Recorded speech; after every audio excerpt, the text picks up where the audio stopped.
So yun mga ka-chillax, nagbabalik na naman tayo dito sa Electric Cyclery para mag-update for the month of February kasi medyo magtatapos ng buwan ng mga puso, no?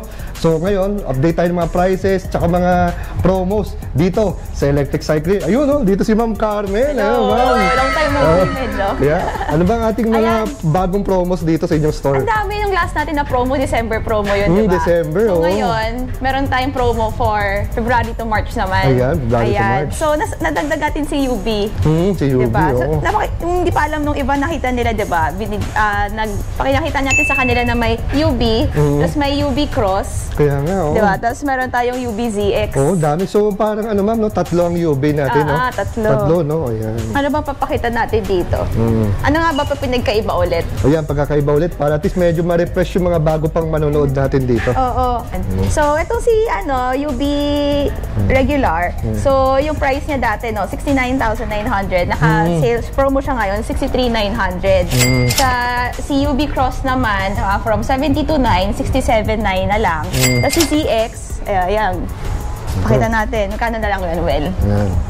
So, from 79,900, naging 75,900 na lang siya. So, ano ba ang pagkakaiba ng tatlo, no? Yung tatlong Honda natin? So, ang pinagkaiba nila mostly is yung design. Same lang sila ng internal, na naka-lithium battery, 48 volts, 24 AH. Tapos, yung motor nila naka-Honda motor na 350 watts.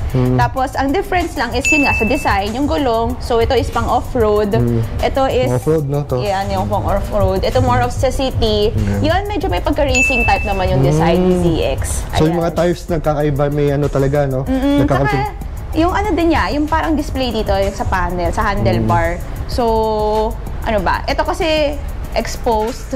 Tawag ba dito exposed? Exposed, oo. Bali, parang parang naked handlebar, no? Naked handlebar. Ito, kasi may takip siya. Parang may balot-balot pa to ng konti, kaya medyo hindi pa siya. Ito naman is talagang Ito, sa Idol Jonathan, ano bang tawag natin dito, no? Parang covered, no? Parang may box pa siya, no? Ano tawag dito? Underneath. Ayan. So, kaya rin siya nagkaroon siya ng personality kasi nagkaroon siya sa likod.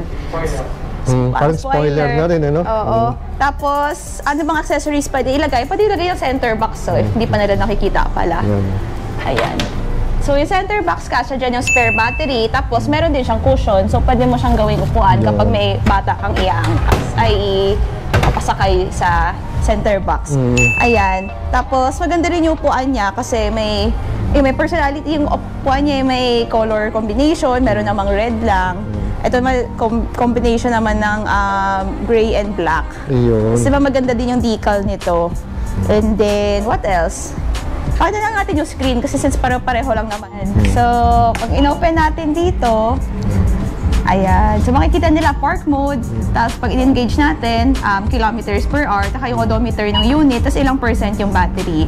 Tapos, yung battery bar. So, is colored na siya compared dun kay SO7 na black and white lang. Tapos, keyless din to. Lahat naman sila, ma'am, keyless tong tatlong, Yes. Ayun na, may susi tayo dito. Okay, keyless siya.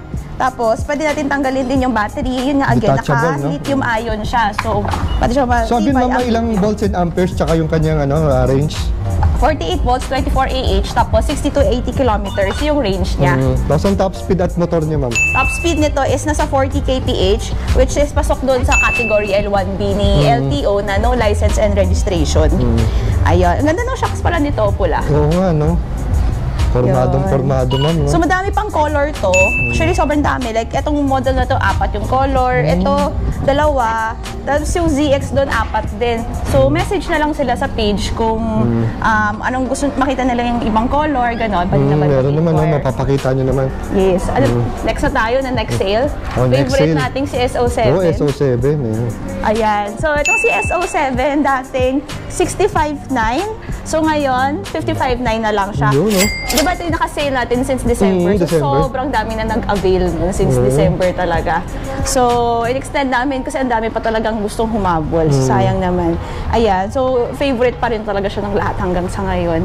So, Tsaka imagine mo ma'am, di ba? Parang nung unang lumabas to, parang nasa magkano pa to? Parang 70 ba? Parang gano'n Ganun, di ba? Oo. 70 to 80 pa yata ang presyo nito. Original price parang 2 years ago or 1.5 years ago. So, yun, sobrang nag-promo tayo for Promo that. na, no? Very affordable na itong SO7 favorite natin. Nakakatawa yung colors, di ba? Tsaka ang dami na rin colors na lumabas. May light blue, may teal, may white. Ang dami pa sobra. 9 colors ata to or 8 colors. Dami. So, ayan. Ito pala may picture tayo. O, diba? Ayun. Tapos, sa battery niya, ganun din, lithium ion na 48 volts, 24 Ah. Tapos, motor naman niya, naka-Bosch na 400 watts. Anong top speed nito ma'am? Top speed nito is, depende, kung stock siya, 25. Kapag boosted or upgraded, nasa 50 kilometers per So hour. ito ma'am, itong mga nakasulat dito sa mga discounted prices natin, boosted na po ba yan? Ito is stock pa lang siya. Stock pa So, lang. add ka lang naman ng 5K para boosted na. Para boosted na. Mura pa din. Kaysa naman dati na 65.9 tapos hindi pa siya boosted. Ayun. Diba? Sobrang sale. Tapos, ganun din, pareho lang kay UB na natatanggal yung battery. So, if gusto siguro nila ng in-depth, diba meron tayong playlist. So may mga playlist tayo mismo sa electric cycle. Tingnan lang nila yun, nandoon na lahat. Specific kay SO7, so inisa-isa natin yung specs niya. Tsaka yung tinur natin kung paano buksan and all, diba? Tama. So, panoorin na lang nila. Ano naman ang freebies natin Tingnan ma'am? natin. Compared dati nung December. So, kahit may sale, may freebies pa rin tayo. Pakita natin. Ito yung helmet na free. Ayun, helmet. Ang ganda na helmet ah. Diba? So, hindi siya kagaya dati na pang bike yung helmet. So, pwede ka kasing mahuli nun. Ito na yung helmet na free. So, dati kasi parang bike helmet lang yung free. Parang maliit siya, no? Yung dati yung helmet na free.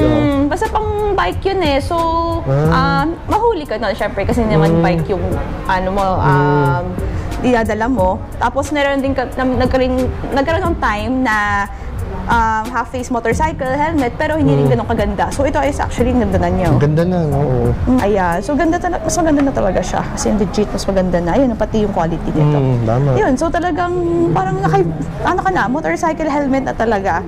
Tapos meron na rin siyang center stand na free. May free na. Ayun. Lahat ba itong mga unit dito pwede lagyan ng center stand? Dalawa lang yung hindi pwede. Si Cub tsaka si Dax. Si Cab tsaka si Dax ang hindi pwede lagyan. Kasi medyo yung alanganin, no? baba. Oo. Wala ring abang. Ano pa ibang naka-sale natin? So, meron tayo dito si Cub from 84,900. Dati, 79,900 na lang ngayon.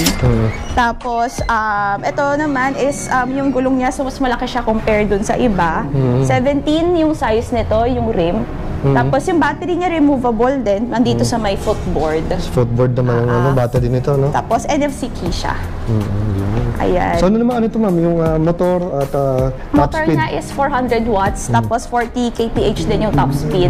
So, ito pala bihira makita ng mga taong may nakadikit na top Oo nga, box. no? Ito, may ano? Yan. Parang bihira Pwede ko natin naman. siyang lagyan ng top box. Tapos, actually, hindi siya talaga lalagay for top box. Angkasan siya. Angkasan. Pero no? kasi gusto naming top box yung nilalagay. So, ayan. So, meron ba silang parang choices kung top box or angkasan na isa? So, Sa lahat yun. ng units natin, pwede Ayan, yan ganun oh. eh. So at least ito mga kachilak, so ngayon lang kung hindi nakakita ng model ng cab na merong top box, so pwede pala. Ano Diba? itsura na ito? Yan mga kachilak. So, ngayon lang ako nakakita na nakakabit na yung top box sa isang Honda Cab, pwede pala. Diba? Tsaka ang ganda rin ng forma. Oo. Bagay rin siya, nag-blend siya dun sa itsura ng cab. Hindi siya medyo kasi iba pag pinilit mo parang pangit yung itsura. Pangit yung itsura, oo. Ito maganda siya. Oo. Ayan. Tapos, ano pang ipapakita natin? Mamaya, or actually, next video na lang. Baka kasi yung tatanong iba, baka hindi pinakita si Zoomer or si si Yugo or si Oo. So, itong mga models na to kasi ang ating bestseller. So, hindi siya naka-sale for now, pero papakita namin sa inyo bakit sobrang mabenta siya. So, ang gaganda kasi ng mga build na ginawa natin. Yun, ma'am, regarding sa warranty ng mga units natin dito. So, lahat ng units natin dito sa Electric Cyclery, so, yan, mga Honda, mga Himo, mga bicycles natin, Edo, lahat yan naka 1-year electrical warranty. So, so kapag may problem ka, pwede ka naman tumawag or dali mo dito yung unit, tapos check namin for you naman. So, ayan, covered yan lahat ng electrical. So, kasama dun battery, motor, mga wiring, screen, ganun. Modes of payment naman tayo. So, sa mode modes of payment, marami tayong options. Meron tayong cash, GCash, bank transfer. So pag ganun, pag ang payment, naka-promo tayo, so may cash promo. Tapos pag installment naman, meron tayong credit card, home credit, bill ease, bank financing, ganun. So, tanong na lang sila dito para mabigyan ng computation din. So, ma'am, di ba may mga ano tayo, mga discount? Pag naka-installment ba, makukuha pa rin ba nila yung promo price? Doon pa rin sa doon promo pa rin. price. So, i-divide by na lang yung ano sa installment. Ayun, napakaganda naman pala, no? Then, ano pa pwede natin ipin at ano, para makita agad itong lugar niyo dito? Ayun, so located kami dito sa G-Strip, Green Hill Shopping Center, or Waze na lang nila, Electric Cyclery. Waze or Google Maps lalabas naman. Tapos, open kami everyday from 10 a.m. to 7 p.m. Ayun. Kahit Sunday open tayo. Sunday open, no? Araw-araw, walang ano, no? Walang pahinga. Ibang klase itong cyclery, talagang todo-todo, no? Ayun. So, meron din tayong open parking space dito na pwede nilang subukan yung mga lahat ng units.